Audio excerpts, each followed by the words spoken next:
starting of the EM diploma. We've changed the format, just so you know. It used to be 18 months. We're changing it to 12 months. And we're trying to make this very much more case-based. So we're going to spend a lot of time talking through cases. That is going to require the participants to participate, which I know is a slightly different model than you're used to.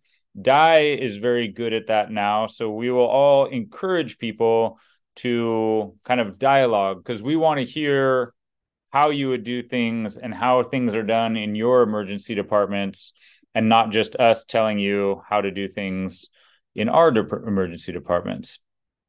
This first talk, and just so you know, my name, we should introduce some of the teachers, because I think this is the first time that many of you will be meeting us. My name is Ryan Ernst. I'm an emergency medicine doctor at UCSF Fresno, which is in California. And then Jane, why don't you and Ranjita introduce yourselves, and then I will introduce Dr. Krager. Hi, I'm Ranjita Raghavan, and I also work at UCSF Fresno. I am one of the attendees there, but I'm also the Global Health Fellow that's working with Ryan. Yeah, I'm excited to be working on this with all you guys this year. And Ranjita just took her board exams yesterday, and which is the big deal here in the US. And then she will find out when do you actually find out? I honestly, I think it's 2 or 3 months. So, got a bit of time to wait. Awesome. And Jane? Hello, I'm Jane. I'm at the University of Utah, and I'm also the Global Health Director here.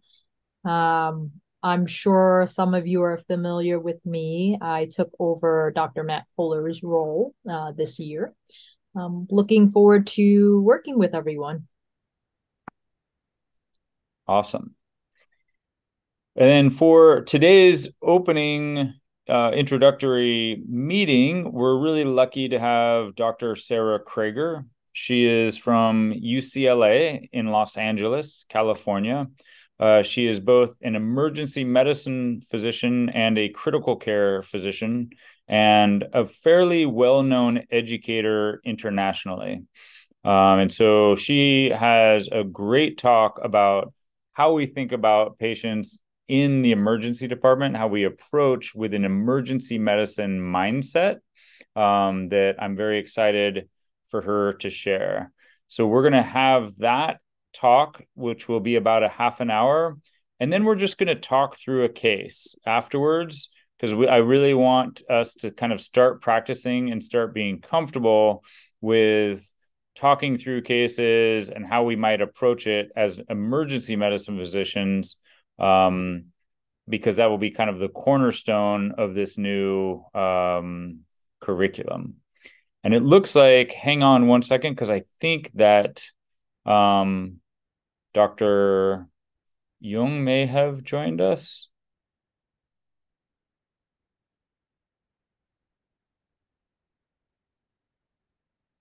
Yeah, Dr. Wudong Jung.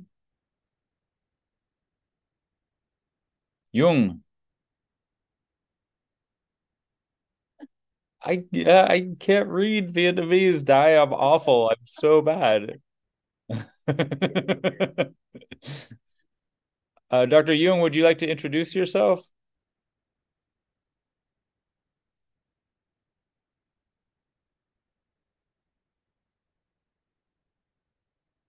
Maybe he can't hear.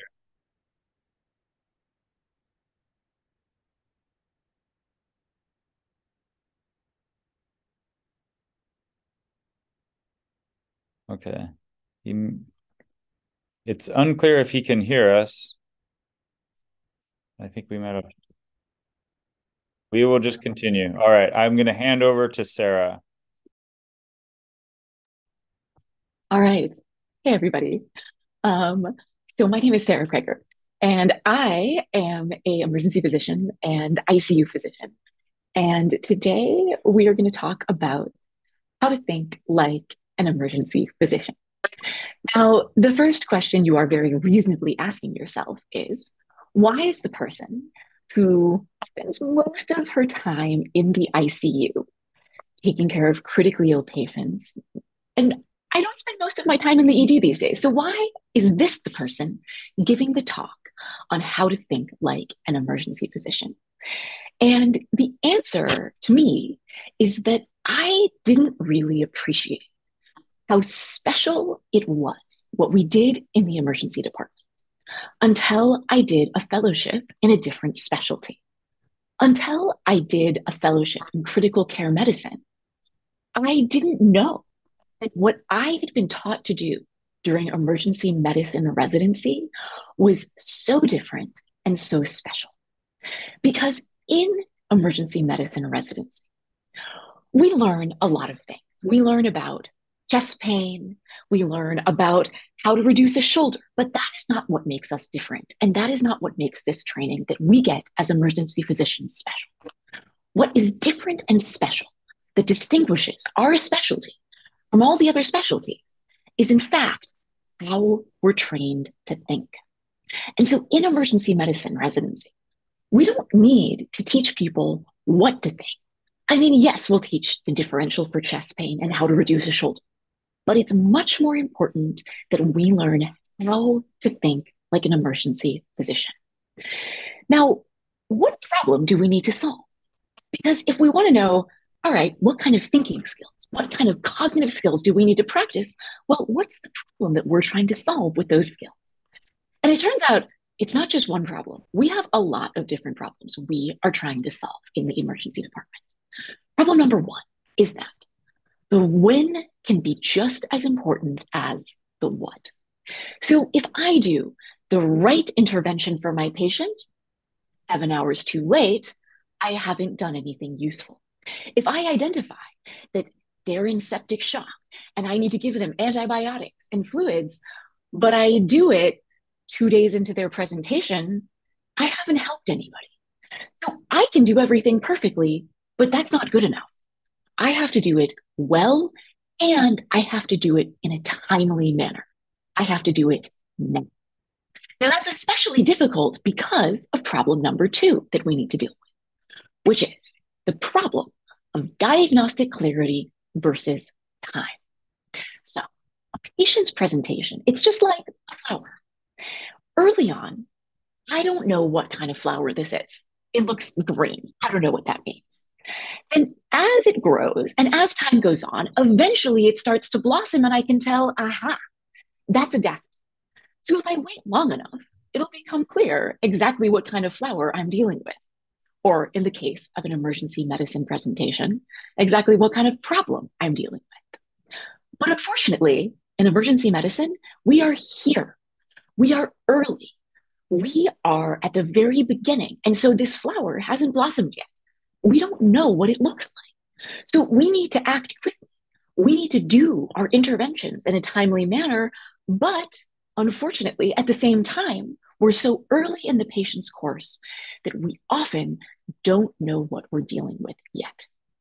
Now we have to deal with problem number next, which is the following.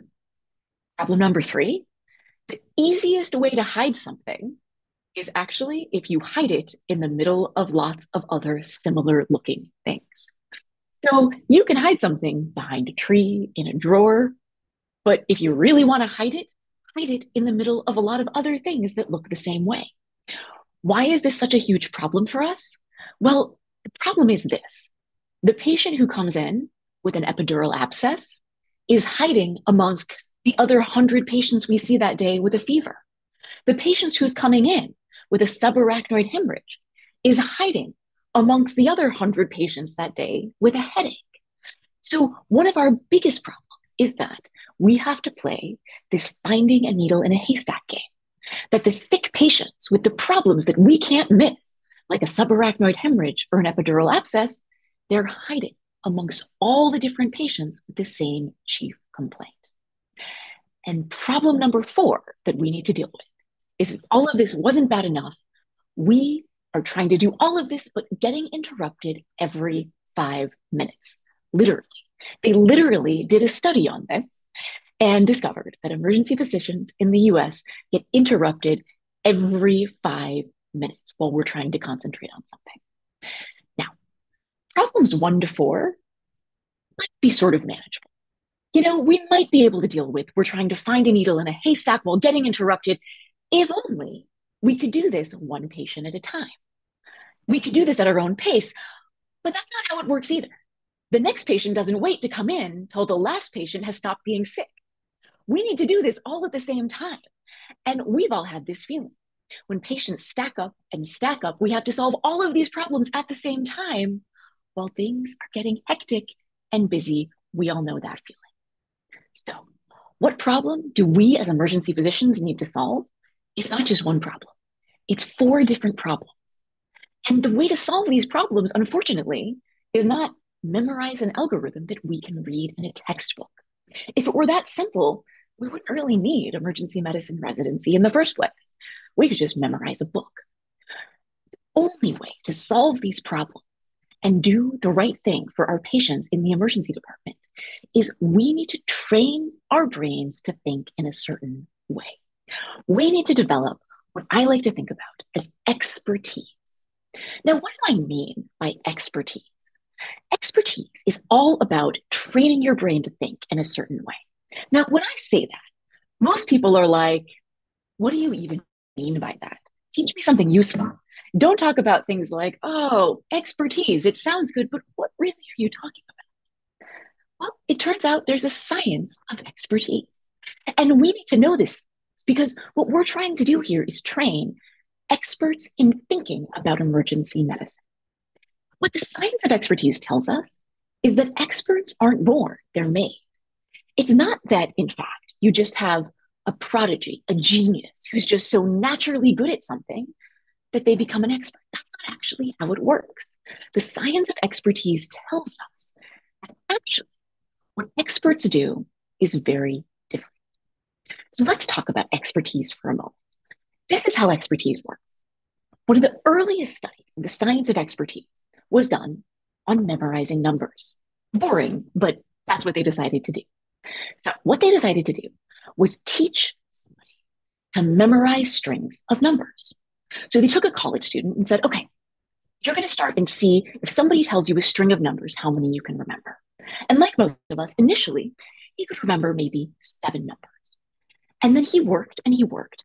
And slowly, he started being able to memorize longer and longer strings of numbers as he worked at it. But something interesting happened. So he went, as you would expect, incrementally. He could first remember 7 numbers in a row, then 12, then 15, then 20. But then something fascinating happens. All of a sudden, he went from 20 numbers to 50 numbers, and then incrementally progressed along his way till at the end of this year-long experiment, he could memorize 80 numbers. You could just show him a string of 80 numbers one time, and he could memorize them after seeing them once. But that's not the interesting part. Memorizing 80 numbers is not that interesting. What's the interesting part is right here. This quantum leap, when that incremental progress paused, he made a quantum leap in learning. That is the heart of expertise right there. Because what did he do? He acquired a new mental model. And it turns out that what we know is that what differentiates experts is the quality and quantity of their mental models. It's not the number of hours they practice. It's developing a different and new way of thinking about something. That is what makes you an expert. Now, what becomes really important when we're talking about training doctors is what happened next. Because what they did next is they said, okay, you're an expert in memorizing numbers. And they had him teach another person how to do it. And when they taught the next person how to do it, that quantum learning leap, it came faster. What does that mean? What that tells us is that we can teach expertise. We can pass on our mental models. And in fact, it's not just practice making perfect. It's not just you show up in the emergency department for so many days a year and spend enough time there doing it enough times and you'll become an expert. No, that's actually not how this works. What you need are people to help you develop your mental models to become experts in emergency medicine. And how do we do that? Well, we need to take the time to think carefully. There's this quote that I actually learned when I was learning to do a physical skill, when I was learning to be a musician. And it says, slow is smooth and smooth is fast. And in music or in sports, you guys are probably familiar with this. If you're trying to learn to play a music passage, a really difficult music passage on the violin, you know what you don't do to practice it? You don't just sort of blah, blah, blah, practice it really fast, but incorrectly many times. You do. What you do is you practice it very slowly. You practice the process of getting every note perfectly, and then gradually you get faster and faster. This is exactly the same as practicing thinking about emergency medicine. You need to practice the thought process. You need to refine the way that you think to become an expert in those mental models that make you an emergency physician. Now, how are we to accomplish this? Well, it turns out learning isn't linear. It'd be nice if it was, but it's not. Learning's more like art. So if I wanted to paint a picture, for example, what I wouldn't do is start in the top corner, point every little detail, and then fill in the picture like this. No artist would do that, right? How do you paint a picture, actually? It happens in layers. First, you draw a general sketch of something, and then you gradually fill in details and details and details until you have the same picture. Learning happens in layers. This is the first step to attaining expertise. And so today, we are going to start with emergency medicine expertise layer number 1. What is the first layer, the first sketch? And what we're going to talk about today is concepts to start building emergency medicine mental models. And again, these concepts aren't, what is the chest pain differential? You can read that in a book. No, these concepts are, how do you approach emergency medicine? How do you approach attaining that mental expertise? So, concept 1, sick or not sick? Now, this sometimes is not obvious because the patients who are really, really sick, they're not necessarily the ones that are impressive. If somebody's sitting there and they have a, bleeding dialysis fistula, and there's literally blood hitting the ceiling, and the patient is screaming and flailing around, it's very impressive looking. Everybody runs to that patient's bedside. They're screaming, there's blood on the walls. But are they the sickest patient in the department? Or is the sickest patient in the department a little old lady who's sitting in the corner of the emergency department? And she's not making a fuss, and she's not screaming, and she's not bleeding, but she looks like this. And she's just laying there, barely moving. If you look closely at her, she's barely breathing. If you look really closely at her, she's diaphoretic and gray, and she's actually probably about to code. Sick is not always impressive. It's not always obvious. But making that distinction, sick or not sick, if you only develop one mental model during your first period as an emergency physician, this is the most important one. Concept number 2, how to take a truly focused history and physical. So here's the problem that we're faced with as emergency physicians. How do you rapidly perform a history and physical exam without missing it? It's all about strategic focus. Because in internal medicine, you can sit there and take a history and exam for the next hour if you really want to. You can learn all about every medication they're taking, the names of all of their pets, what is their favorite thing to do on the weekend. You can get all of that information, and that's fine. In emergency medicine, you can't do it that way because you could get interrupted at any minute by a trauma, by a code. And so how do you do this rapidly, but without missing anything big? And it's not the way that at least I was taught in medical school. It requires a different strategy in the emergency department. This is what I see as the 3 parts of a focused H&P. Step 1, what is the actual chief complaint? This is important. And often, if we don't spend enough time on this one, we miss everything else. This one requires some time. So for example, if the patient comes in and they're saying, I have abdominal pain, it hurts right here. Do they really mean abdominal pain or do they mean chest pain? If they come in and they say, I'm having dizziness, do they mean that they're having vertigo? Do they mean that they're lightheaded and they almost passed out? Or do they mean that they're having a panic attack because their girlfriend just broke up with them?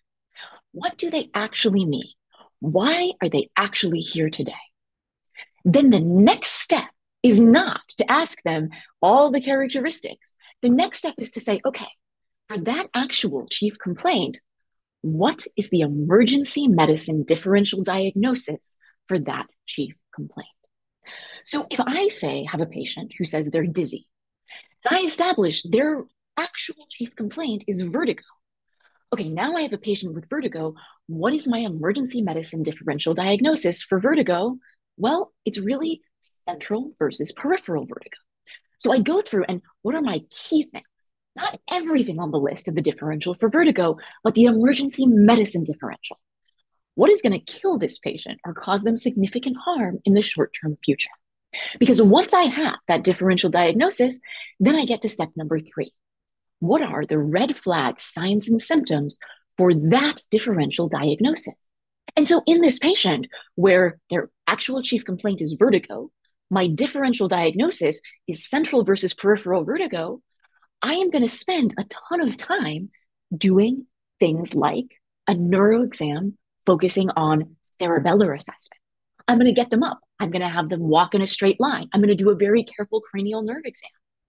I may spend less time doing an abdominal exam or doing a cardiac exam because I am focusing on the things that are going to help me figure out my red flag signs and symptoms for that differential diagnosis. Because I may only have time to ask them 3 questions. What are those 3 questions are going to be? It's going to be the things that help me differentiate the emergent differential diagnosis. Now, part of our job as emergency physicians is to convey information to each other. Every specialty does this differently, but communicating information with each other is critically important. So how do we do emergency medicine style presentations? Well, every specialty has their own style. Internal medicine, it's like an epic novel. It's very, very long. There's a lot of details, probably unnecessary details, but you give everything from beginning to end. Surgery, it's about the same.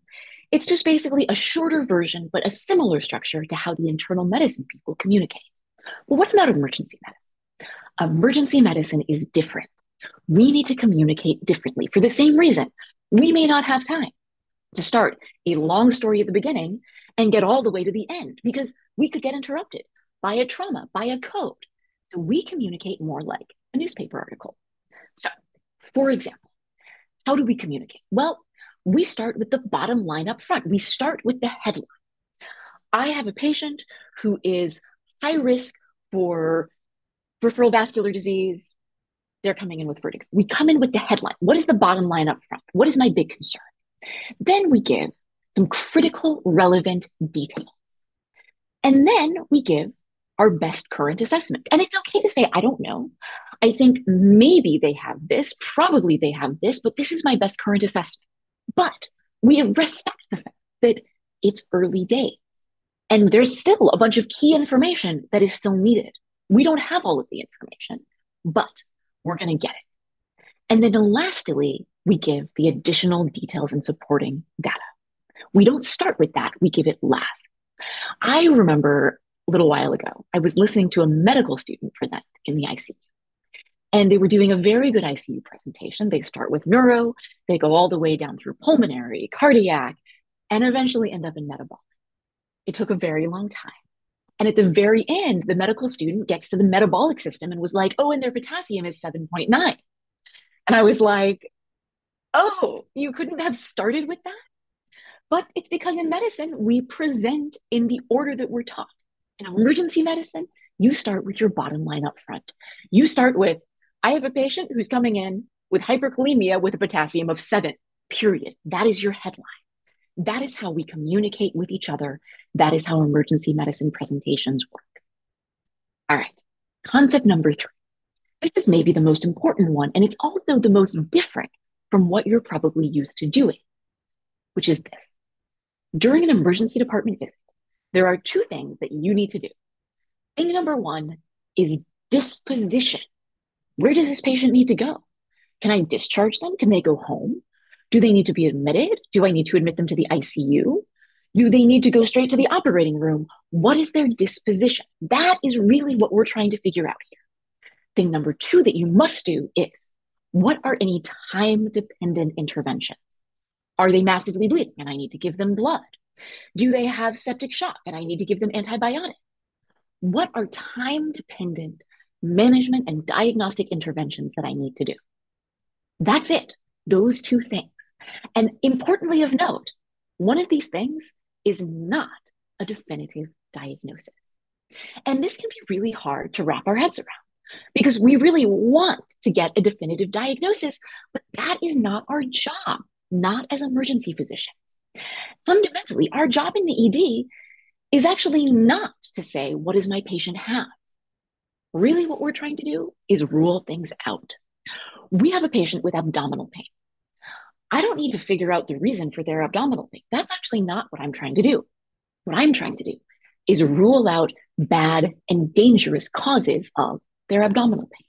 So at the end of the visit, I can say, I don't know why you have abdominal pain. I don't know what the diagnosis is, but I know what it's not. It is not something dangerous. It's not something surgical. It's not something that's going to kill you or cause you significant problems in the short-term future. That's what we're trying to do in the ED. And not all specialties understand that. They're like, well, have you finalized a diagnosis? You're admitting this patient to me for what diagnosis? That's not what we do. Our job is to rule out bad things, not to come up with a definitive diagnosis. Concept number 4, multitasking, or rather not multitasking. We talk a lot about multitasking in the emergency department. We're seeing multiple patients at a time. We have multiple interruptions at a time. But multitasking is probably actually not what we should be doing. Because if you multitask, if you're trying to look at a lab for a patient and read an EKG for a different patient, you're just going to do both badly. If all your attention is not on the task in front of you, it doesn't actually save you time because you're going to miss something, you're going to make a mistake, or you're just not going to remember and have to go back and do it again. So it's not actually multitasking that we need to learn to do well. Instead, it's rapid task switching. So let's say I'm looking at the labs of my patient that just came back. And then somebody comes up and hands me an EKG and says, look at this EKG. Do we need to activate a STEMI activation? Instead of trying to look at the EKG simultaneously to the labs, we need to learn the skill of hitting the pause button on one stream, pause, switching to the other stream, full attention on the other stream. So now I'm full attention on the EKG. I answer that question. When I'm done with that, I then go back to the task I started with and hit the play button. But that concept of you have multiple video streams going on at the same time. At any moment, you can hit the pause button on one of them, hold your place, you have a bookmark right there, switch your full attention to the next one. Then when you're done with that, hit the pause button on the other one and off you go. That cognitive task, it's hard to develop, but it's critically important. And to understand that that's what you're doing. Rapid task switching, where you hit the pause button, put in a bookmark, you're not truly multitasking. Another piece of this is the idea of cognitive offloading, and that all information is not created equal. In internal medicine on the wards, in ICU, it's my job to know literally every single piece of possible data about my patient, but not in the ED. Because in the ED, all information is not created equal. It's not your job to know everything about every patient every time. So if I have a patient who comes into the ED, and let's say they're in renal failure, and they may need dialysis, if that's the patient I'm seeing in the ED, I can tell you their creatinine, I can tell you their bicarb, I can tell you their potassium. Can I tell you what their platelet count is? Maybe not. On the other hand, if I have a liver patient who's having a GI bleed, I can sure tell you their platelet count. It's your job not to know everything. It's your job to focus on the relevant things. Because at the end of the day, your job is not to not miss anything. Your job is to make sure you don't miss anything big. And if you try and remember and retain every single piece of data, you're going to miss something big. Not all information is created equal. focus on the critical, relevant details and data for the patient in front of you. You're not supposed to know everything. And at the end of the day, your time, it's a zero-sum game. And you have to realize if you spend X amount of time memorizing every lab value for every patient, that's time you didn't spend getting more details on the key red flag signs and symptoms for the next patient. All right, concept number 5. This is maybe the hardest one to get used to. You are the decider. A lot of the time in medicine, what we want to do is punt a decision. We don't want to have to make a hard decision. Do we need to activate the cath lab for this patient? Do we need to admit the patient? What if the patient comes in with syncope and they're telling us they want to go to their daughter's wedding the next morning? Do they really need to be admitted? What if the patient is coming in with high blood pressure, but they say they're feeling fine and they want to go home, but their blood pressure is 200 over 100? Do we send them home? You are the decider. That is part of your job in the system. Somebody has to make the hard decisions. And often it ends up being you, and you just have to embrace that. But in order to do that, what you need to do is develop these key decision point algorithms in your head. So, for example, my patient with vertigo. Okay, I know that my patient has vertigo. That's their real chief complaint. I know that my emergency medicine differential diagnosis that I'm really worried about for that patient is, could they have a central cause of vertigo? So the minute I start talking to this patient about their vertigo, I'm like, ooh, my key decision point for their vertigo may be getting an MRI to rule out posterior fossa causes of central vertigo. Or maybe my key decision point is whether to get a CT scan. Or maybe it's whether to get an ultrasensitive troponin and admit them. Whatever it is, develop your own internal key decision points for all your different chief complaints and algorithms. All right, finally, one of the hardest things about emergency medicine is that there's a lot of stuff we don't know, because it's easy in a way. When I'm in the cardiac ICU, I can kind of know everything about that one topic. I can know everything about, heart failure. But in the emergency department, that's not that simple, because I can't know everything about heart failure and delivering babies with shoulder dystocia and ophthalmology and pulmonary and everything else we have to do and then reduce a shoulder at the same time. There are just too many things. It's impossible to be an expert in all of them in emergency medicine. And so we need to know when we know, but more importantly, know when we don't know the answer. We need to be humble. We need to not let our feelings get in the way of our thinking and our patient care. Because if my ego gets in the way, if my fatigue gets in the way, if my frustration gets in the way, I'm not delivering the best patient care. And part of that is just accepting that I don't always know. And inevitably, in the emergency department, you will make mistakes. And this is a really hard thing for me, because in the ICU, it's not quite as much of a setup to make mistakes. I have the patients, they're my patient. I can reassess them tonight, in the morning, the next day. There's a lot of room for error. If I make a mistake, I can usually fix it. But in the emergency department, it is impossible to get through being a good emergency physician without making mistakes. The task that we're being asked to do is hard, it's complicated, and you will make mistakes sometimes. And when you do, you need to accept it. You need to learn from it, own it, and move on. But for a lot of us, and for me certainly, this is one of the hardest things about learning to be an emergency physician, is accepting and learning from my own mistakes.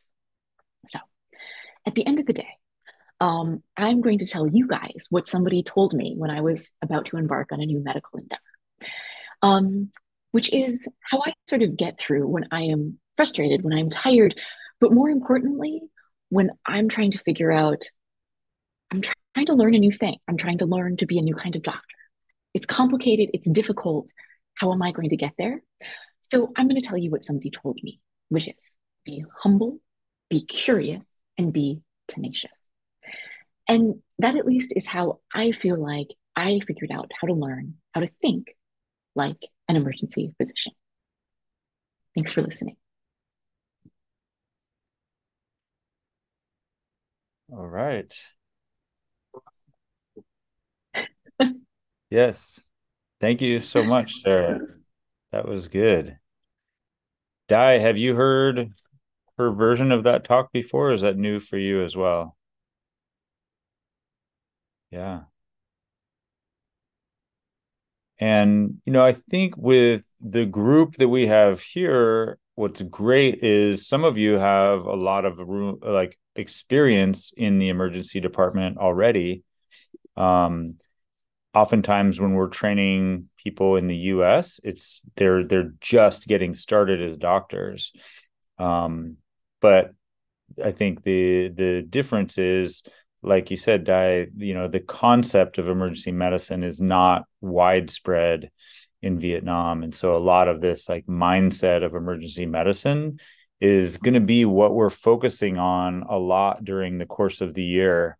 So, we think it's less important for us to make you memorize, Ranson's criteria for pancreatitis, and more to help you think through, how do I approach a patient with epigastric pain?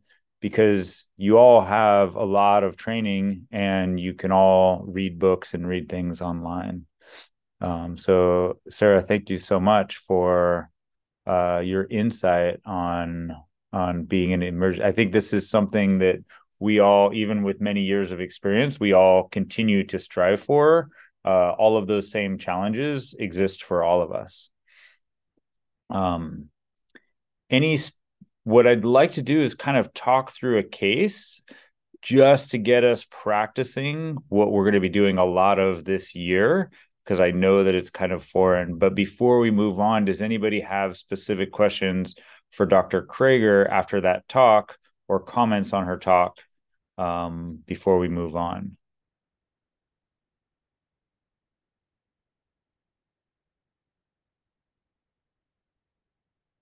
Okay, which is fair.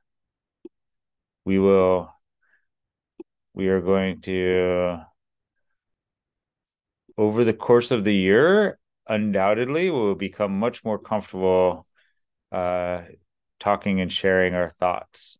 But let me share my screen, and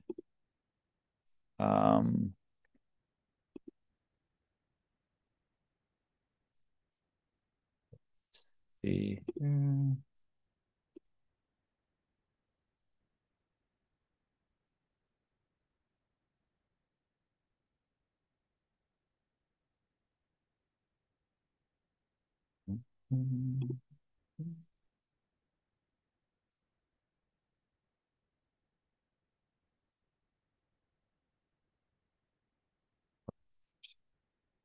Are you guys, does that look okay? So the key here, the challenge is going to be for all of our new doctors is that you are going to be required to give us your thoughts. And Dr. Dai and maybe Ranjita and Jane and Sarah, you can kind of help us prompt people. Let's just kind of talk through that same, what we're doing is forming our mental models. So let's say we have a 59-year-old female, and she comes in and she's complaining of body aches, abdominal pain, and fever. And you ask the nurse for a set of vital signs, and this is what they provide for you. And so, any thoughts, just your initial impressions on these vital signs, or thoughts on the vital signs? And this is directed towards all of our Dr. Young, Dr. Jung, Dr. Fong, Dr. Kit.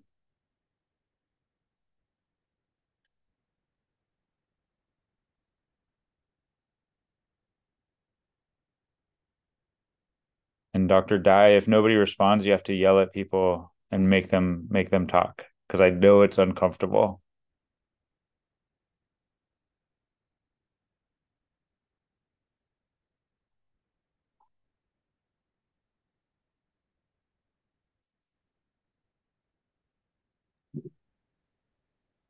Hello. Hello. Oh, hello. Uh,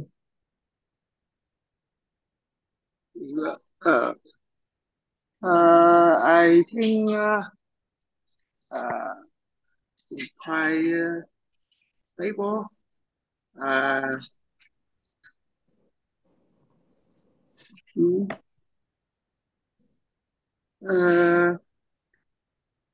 uh, maybe with the patient in the ED, we do complete good test from uh, jailbird.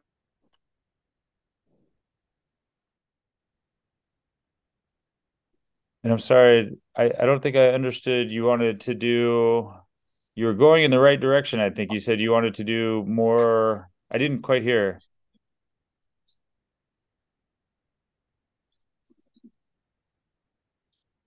Okay. It looked good.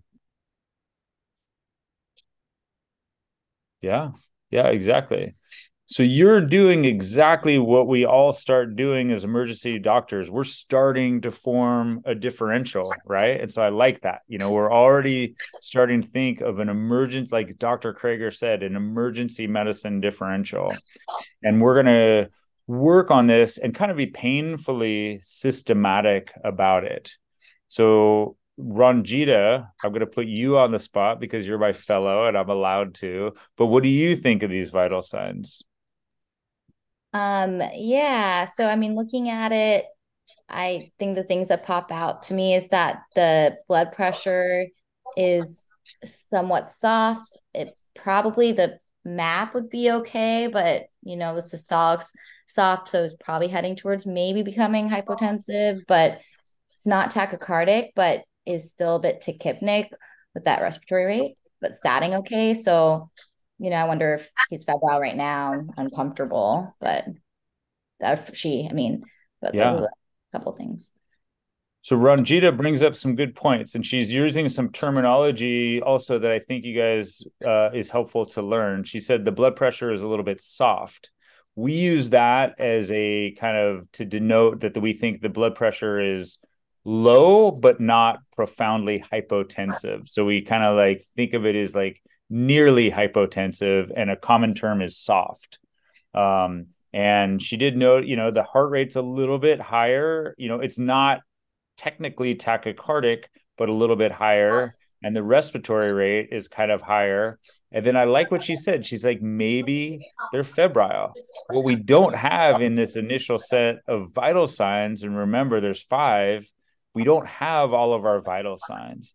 And so, just like Dr. Krager mentioned, always make sure that you're gathering all the information you need. And this is not uncommon in busy places, is we don't get all of our information up front.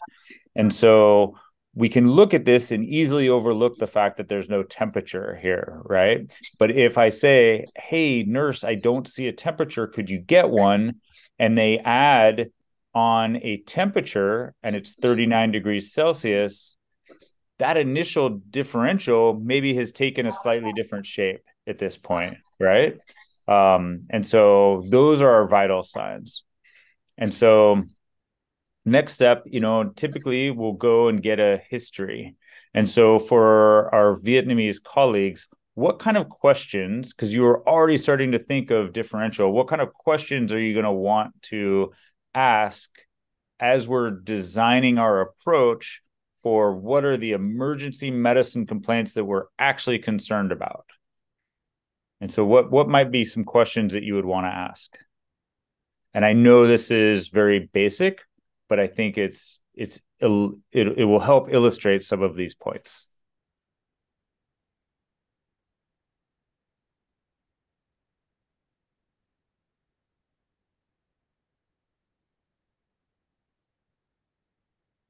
And since Dr. Young was brave on the last time, maybe Dr. Jung or Dr. Kiet is willing to join in the conversation. Hello, I'm Yes. Dr. Yeah. Yes. Welcome. If I receive this patient, first the question I will ask patient is that how long this symptom. This patient have this symptom, and the first symptom this patient had, for example, if they have first fever, um, and then after that abdominal pain, I can tell that this patient have then fever, tropical area. Um, uh, Excellent. Infectious disease. Right. Yeah, and some and their job, epidemic area for some special infectious disease. Is for example, buccal diarrhea. Right. And sốt do trồng cho cái con Rickettsia. Rickettsia. How's it going? Yeah, these are great questions. I agree. I'm also going to want to know, did you know the duration of your abdominal pain? Did it start 3 minutes ago, or did it start 3 weeks ago? That's going to start helping me narrow stuff down. And I really like that you're thinking, like they have a fever. I'm going to ask them about fever, and I'm thinking about infectious disease.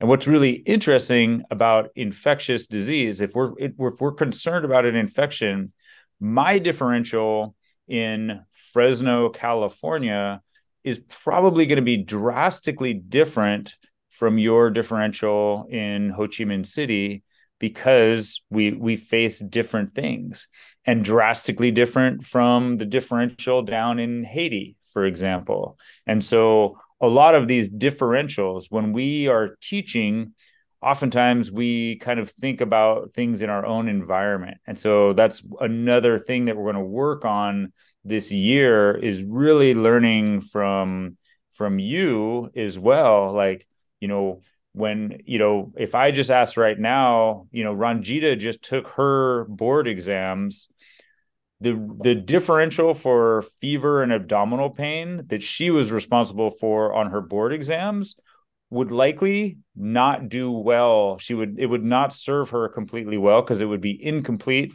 for the differential that you guys see in Ho Chi Minh City. So I really like where you're going with that. And I agree. Let me see if there was a chat.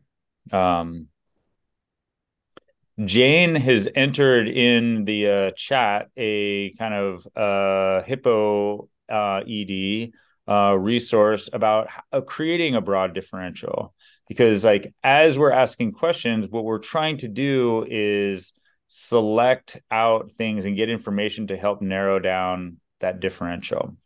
So let's go back to this patient and say, we just kind of talked about differential there.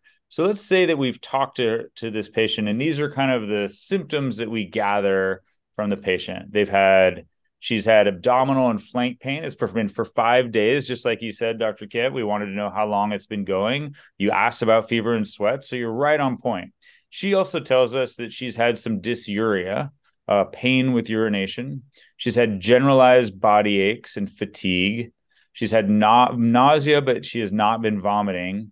And we asked her some of her past medical history, and she does have a history of a STEMI in the past, an ST elevation MI, with some decreased LV function. So she has some level of heart failure from that. And so with that information, now, in some ways, maybe I've narrowed my differential, but in some ways, maybe I'm a little bit nervous about other things. Maybe I've broadened my differential.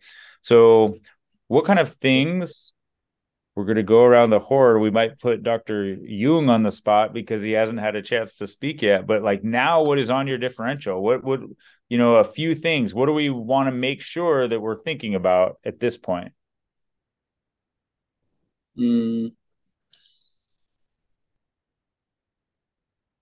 I think the patient have infection. Um,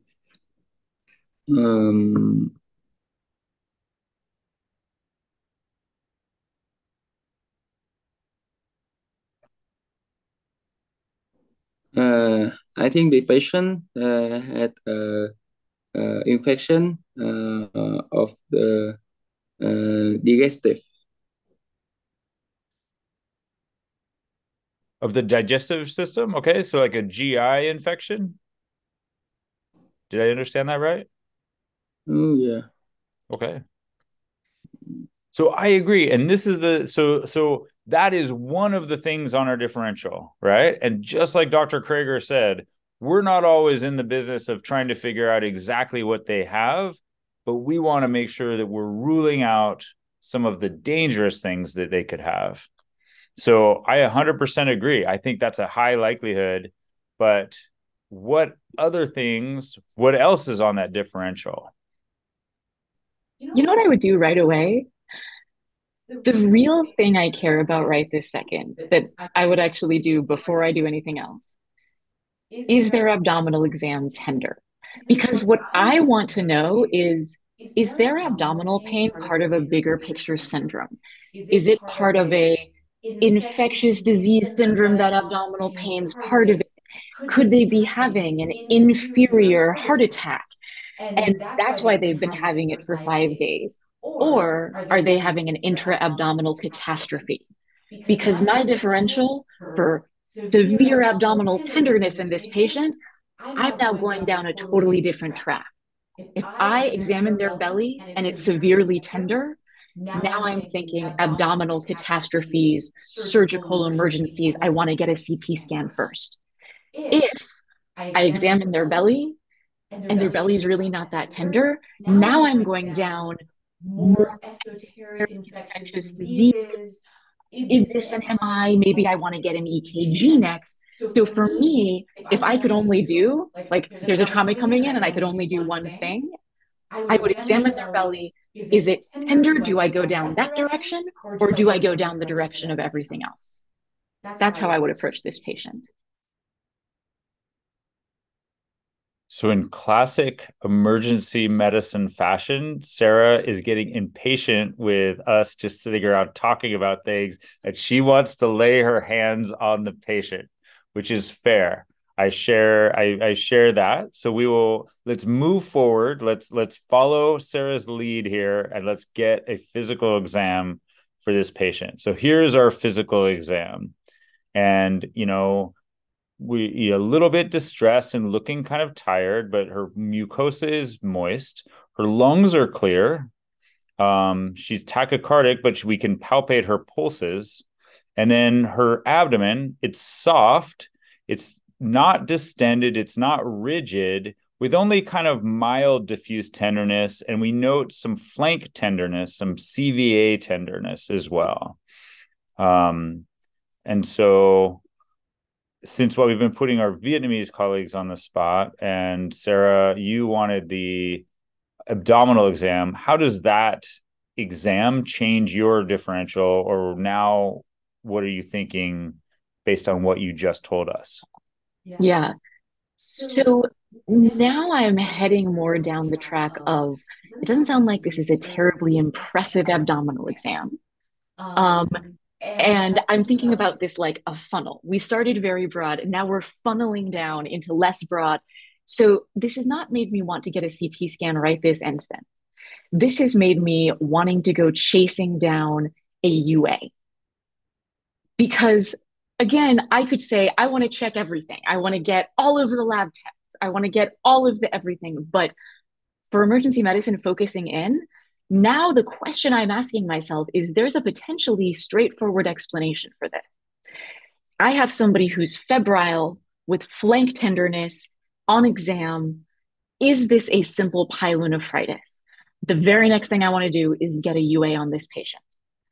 That's probably where I would head with this. So that abdominal exam is in fact reassuring to me. And I'm just going to focus in, because again, we could get the whole list of everything possible, but in the ED, it's all about being thoughtfully focused. Because if that UA shows that my patient has a bad UTI, then the next thing I need to do is, okay, start chasing that direction. If that UA shows blood on it, now I need to thinking about a stone. If that UA is totally normal, I now need to come back full circle. And what am I missing? What else is happening? So that's actually what I would do next. Okay, so from this physical exam, Dr. Krager is telling us that urinary tract infection / pyelonephritis is high on her differential. Why don't we each just say one thing that's still on our differential that we would want to rule out? And so Sarah mentioned another one, so I'm not going to steal that one.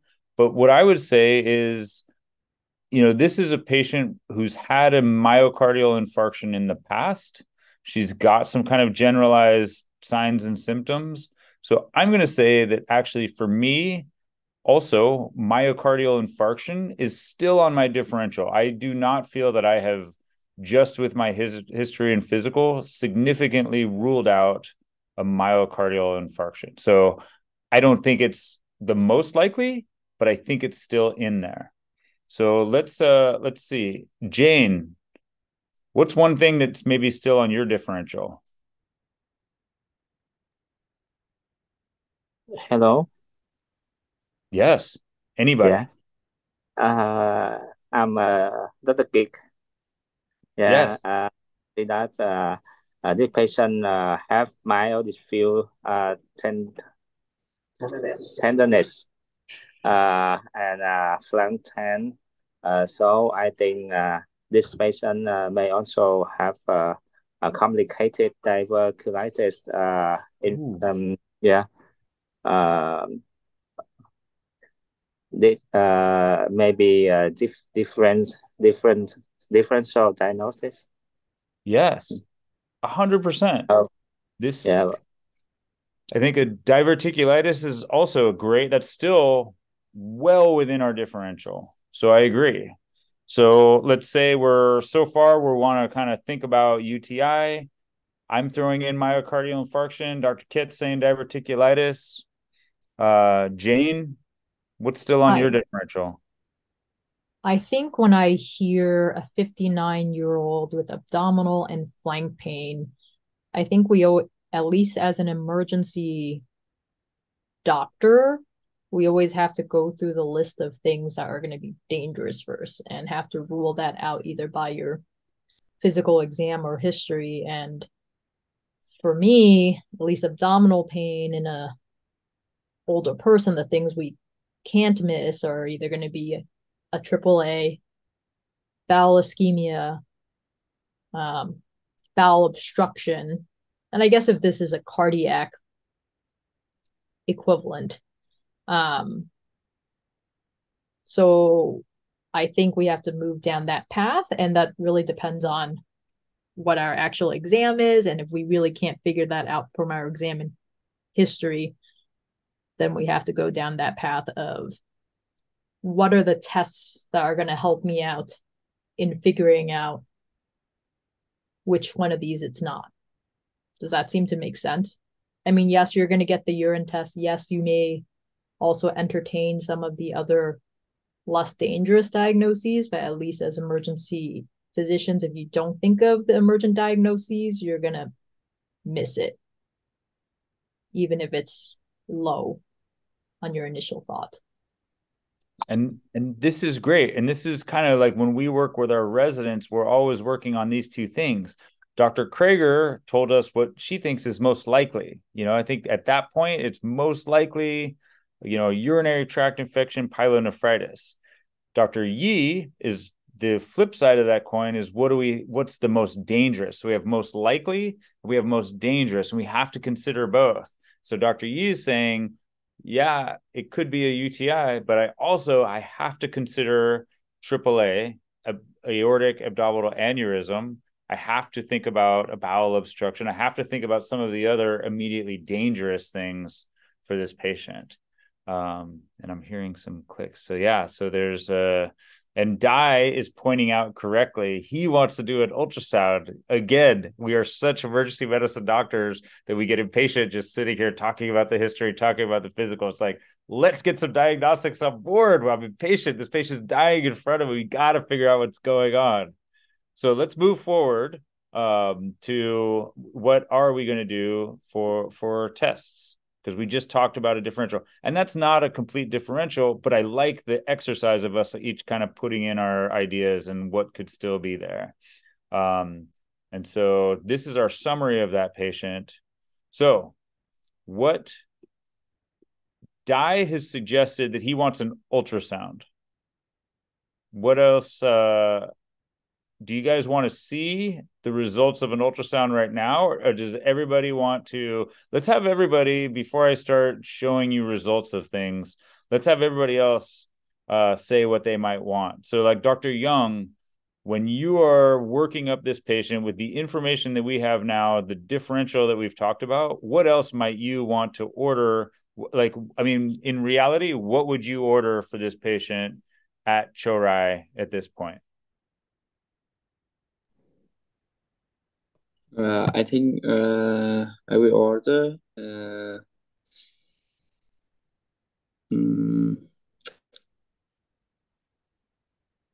I think so. Ultrasound. I need the Okay. yeah. Would you order any lab work, any laboratory work? Mm,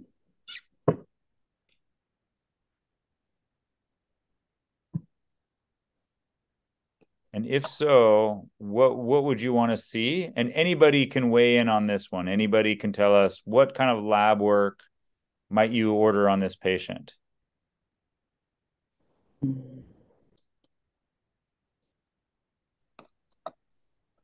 Well, I mean, I can just jump in because I think probably everyone kind of was thinking about this with all the stuff that they've been thinking about, right? So like the CBC to get your white blood cell count and hemoglobin, because that would be a totally different picture if the patient's for some reason losing blood.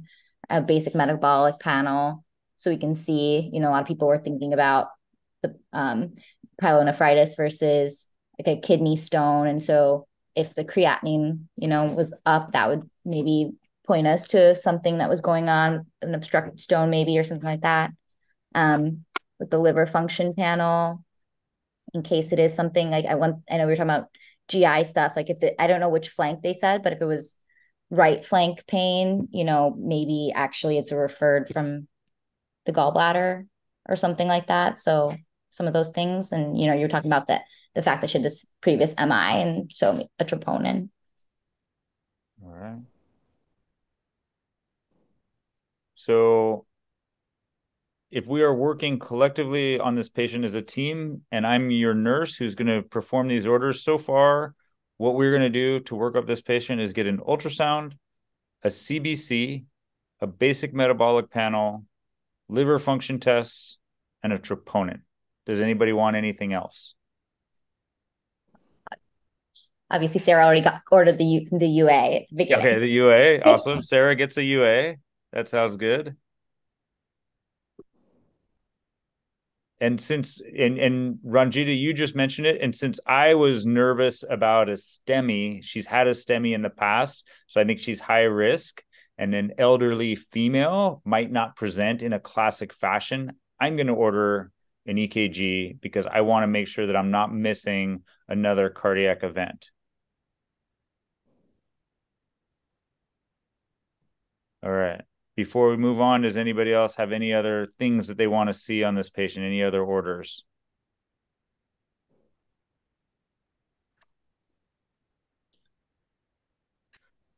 Okay, fair enough. So we will look at the ultrasound first. We've done an abdominal ultrasound, and you're able to see the abdominal aorta, and it's a normal caliber. And when you look at the kidney, this is what you see. I'm willing to hear any thoughts. Anybody want to? Dai, you ordered the ultrasound. What do you think about this kidney?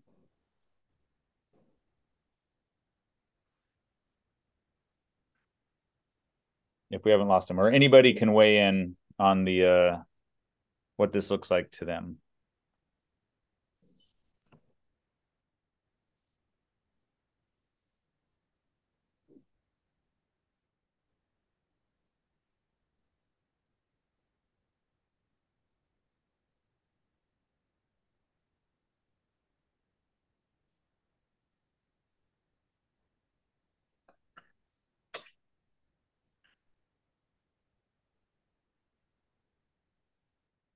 Jane, what do you think? In Utah, they are ultrasound phenomenal. Yeah, looks pretty abnormal to me. Is Yeah, that the side she's having pain on? it is. I would say there's hydronephrosis. If you're curious, I guess we can look at the other side and see if it looks different, but that looks pretty convincing for hydronephrosis to me. Right. And so this is, the ultrasound is both, like this, as we get results of each test, what we're doing is we're making, we're readjusting our differential list and seeing what we think is more or less likely common. And Sarah had mentioned, maybe we have to think about kidney stones. And so this patient with fever, flank pain, and now I have a picture of hydronephrosis, I'm starting to think about, I am concerned about urinary tract infection, but maybe is there an obstructive process going on? So let's go back and take a look at lab work that Ranjita ordered for us. And I'm recognizing that we are at now, a little bit over the normal time that we would go. So in order to respect everybody's time, I'm just going to go through the rest of this part quickly, which you guys are all probably relieved that I'm not going to ask you any more questions. But I think this will be a lot of the model of how we're working through cases. And so, we get these labs, and just like she said, we have an elevated white blood cell count. This is an elevated creatinine for the Americans. I've put this in the format that we use in Vietnam. I believe that we're using in Vietnam. So that's around a 2.4 creatinine, which we would recognize as elevated. Liver enzymes look relatively okay, and the VBG is suggestive of kind of a mild acidosis. The second part of the labs here, we do see the urinalysis that is also suggestive of infection. There's white blood cell count with positive nitrites. Ranjita, you asked for troponin, and that was normal. We also checked just to be safe to make sure she's not pregnant, and that is negative. She's not pregnant. I will tell you that the EKG is here. We didn't see any ischemia. So now I am reassured with a normal troponin and a non-ischemic EKG that this is much less likely to be a cardiac event. And this may be less common in Vietnam and more common for us in the US, where we do CTs on just about everybody. But this patient got a CT, and you can see here on that left ureter that there's a very large stone with a very large hydroureter, which is why we were seeing the hydronephrosis on her kidney. And so this is actually a case of sepsis with a urinary tract infection and a stone causing hydroureter, an obstructing stone. So this would be, this is a potentially very sick patient. I think many of us have probably seen patients like this who've ended up dying. And so not that uncommon of a presentation, but a good patient for us to kind of practice working our way through. So I'm going to stop sharing at this point.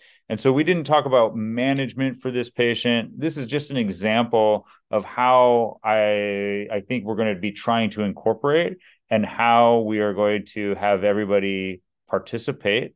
And I think this, since we will get better at this as we learn the system and learn what works and doesn't work. And We're going to look forward to having all of us be more comfortable with each other. This will also happen more when we have time to visit, and we'll get to know each other in person. And Dai and Dr. Howe always makes us drink way too much beer together and eat way too much food together. And so we will get to know each other pretty well. And hopefully this version of the Diploma will get us to a point where we're really thinking through things from an EM mindset, like Dr. Krager has told us, and that we all kind of inspire to. And this will give us a really good chance to learn from each other, not only how we do things in the US, but we want to hear about that differential for febrile abdominal pain in Viet Nam. And we want to learn, would you get a CT scan for that patient or just an ultrasound if you're at Cho Ray? And is that different over at UMC? And maybe it's different for Dr. Tu, who's in the International Hospital in District 7. So we're going to learn a lot from each other this year. So thanks, everybody, for your time. Sarah, Ranjita, Jane, any additional thoughts on this opening day? I thought it was a great intro to what it's going to be like, in terms of who we're going to be here with, how we're hoping to run the sessions, and getting into the mindset of emergency medicine. So yeah, thanks for coming, Sarah. That was awesome to have that lecture to start. And yeah, I'm excited. I think the cases are going to be great to go through them. So yeah, no, it was awesome. Sarah, any parting wisdom for us? Trying to think of something very clever, and I don't have anything terribly clever to impart. Other than, no, I think the cases are going to be great. And the way that I like to do these cases to make myself really think is, if I could only ask 3 questions, if I could only do 3 physical exam findings, and if I could only order 3 tests, what would they be? That's how I like to think about every case, because it really makes me just what's actually important. So I would sort of just encourage, as we're going through cases, as a mental exercise, to really force yourself to prioritize this in the future. Awesome.